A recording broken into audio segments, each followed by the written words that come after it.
Hello, trading is closed on February 16th, 2022. We always start with our disclaimer. It's my trading plan for tomorrow, February 17th. Remember, I can be wrong.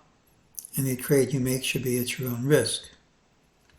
We simply have resistance at this high, and either you gap over the high or resistance wins. So we did trade lower, which is all you have to do. Look for the pattern with the early high. Don't be fooled by the shape. This is the early high, a midday rally, and the late low. That's the early high pattern. And tomorrow should also have the early high. When this is strong, instead of its normal weak pattern, it should lead to more strength. All you have to do is maintain this at tomorrow's open.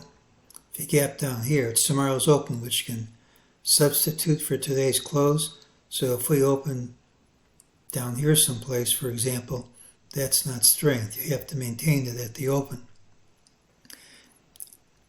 We do have resistance here. We get to cross a target off the list, 44.86.49.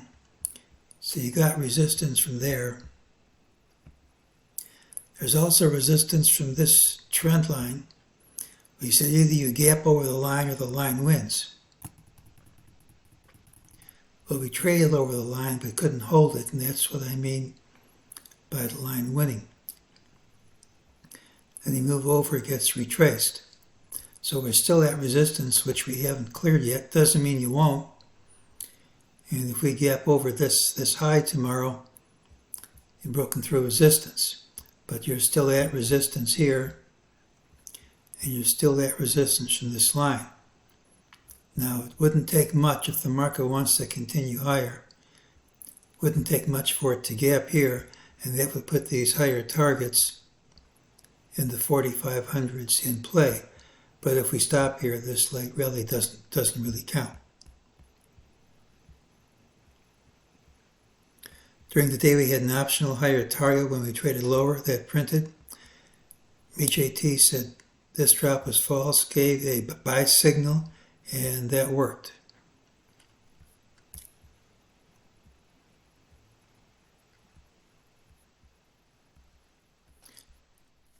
I still think this is where we are in the longer term picture. We're in wave black C down. We've completed A. We're in B.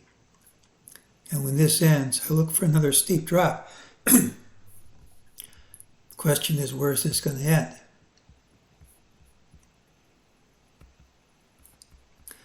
Well, here was one possibility. It was an ABC. We then had an ABC down, which was a 61.8% retrace of this. We're now going up. Now you can count 5 waves up here. You could also count this as an ABC if you want. And there is good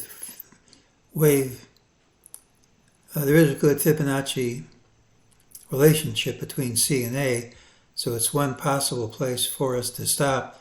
And if we do start down here tomorrow, you could say that's the end. But C doesn't have to stop here. This doesn't even have to be the end of C. It could be A of C.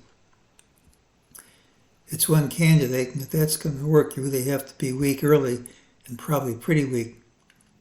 I think it certainly is possible. But if we gap up over this, and we've challenged resistance enough so that there's a good chance we break through, not a guarantee. If we do gap over this, these higher targets are in play. But if this is the right count, and I think it is, this move up should be the last leg up, and wherever it ends, then you're going to start black C, which should be a doozy. So this is actually positive action if it's maintained. Tomorrow has the early high. Ideal situation, but if you're a bull, is to gap over this high. If we do that, these targets don't have to print, but I think they're certainly in play, and it wouldn't surprise me if they did print. But if we drop from here, this is the end of the road. So tomorrow's open should be important, and that's today's call.